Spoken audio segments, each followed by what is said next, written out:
The small town of Greenfield had always prided itself on its close-knit community and traditional values. Tucked away in the heart of the Midwest, it was the kind of place where everyone knew each other, and family honor was sacred. Among the town's long-standing residents was the Miller family, James Miller, a strict and disciplined father, his wife, Margaret, and their only son, Ethan. Ethan Miller had always been different.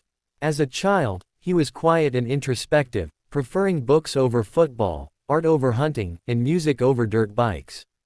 While his mother adored his creative spirit, his father saw it as a weakness, constantly pushing Ethan towards activities he deemed more masculine. James had been a high school football star in his youth and had always envisioned his son following in his footsteps. When Ethan refused, tensions in the household began to rise. By the time Ethan turned 18, he had accepted a truth about himself that he had long suspected: he was gay. For years, he had hidden it, fearing the reaction of his father, whose rigid beliefs about masculinity and sexuality left no room for anything outside the traditional norm. But hiding his identity was suffocating, and when he fell in love with a classmate, Daniel Parker, he knew he couldn't keep it a secret forever. Ethan made the decision to tell his mother first. Margaret, though shocked, embraced her son, promising to support him no matter what. However, she warned him to be careful with his father, whose temper was as unpredictable as it was fierce. Ethan, hopeful that his father would come to accept him, decided to take the risk. One evening, as the Millers sat at the dinner table, Ethan took a deep breath and spoke the words he had rehearsed 100 times. "Dad, there's something I need to tell you. I'm gay." The room fell silent. Margaret's fork clattered onto her plate, her eyes darting toward James. Ethan braced himself, expecting anger, disappointment, perhaps even disgust. But nothing could have prepared him for what followed.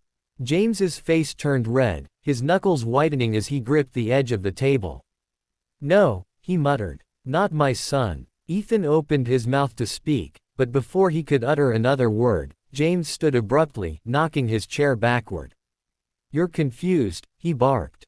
"This is not how I raised you." "I'm not confused, Dad," Ethan said, his voice shaking. "This is who I am." James lunged forward, slamming his fists onto the table, making the dishes jump. "No son of mine is going to be," he choked on the word, unable to say it. "You will not shame this family." Margaret intervened, placing a trembling hand on her husband's arm. "James, please," she whispered. "He's our son." But James was beyond reason. His fury boiled over, and in a moment of uncontrollable rage, he struck Ethan across the face, sending him tumbling from his chair. Margaret screamed, rushing to shield her son, but James shoved her aside. He advanced on Ethan, his fists clenched, his breath ragged with fury.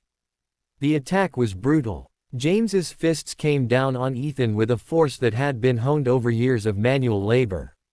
Margaret's cries filled the air, but James was blind with rage. By the time he stopped, panting and sweating, Ethan lay still. Too still. A chilling silence fell over the room. Margaret scrambled to her son, shaking him, pleading for him to wake up. But it was too late. Ethan's once bright blue eyes stared lifelessly at the ceiling. James stumbled back, his own hands shaking as he realized what he had done. His son, his only child, was gone. Margaret wailed, clutching Ethan's lifeless body, her tears soaking into his bloodied shirt. The aftermath was swift. The neighbors had heard the screams and called the police. When the authorities arrived, James was still standing in shock, his fist stained with his son's blood. He was arrested on the spot, charged with second-degree murder. The trial was the most talked-about event in Greenfield's history. James showed little emotion as the prosecution painted him as a man consumed by hate and outdated beliefs. Margaret testified against him, her voice raw with grief, describing the horror of that fateful night. The jury deliberated for only a few hours before finding James Miller guilty. He was sentenced to life in prison without the possibility of parole. Ethan's funeral was a somber affair, attended by those who had loved and accepted him. Daniel Parker stood at the back of the church, tears streaming down his face, mourning the boy he had hoped to spend his future with. Margaret, now alone, vowed to spend the rest of her days advocating for LGBTQ+ rights, ensuring that no other child suffered the same fate as her son. Greenfield was never the same again. The tragedy of Ethan Miller's death forced the town to confront its prejudices and question its long-held beliefs. Some changed, others resisted, but no one could deny that a life had been lost unnecessarily.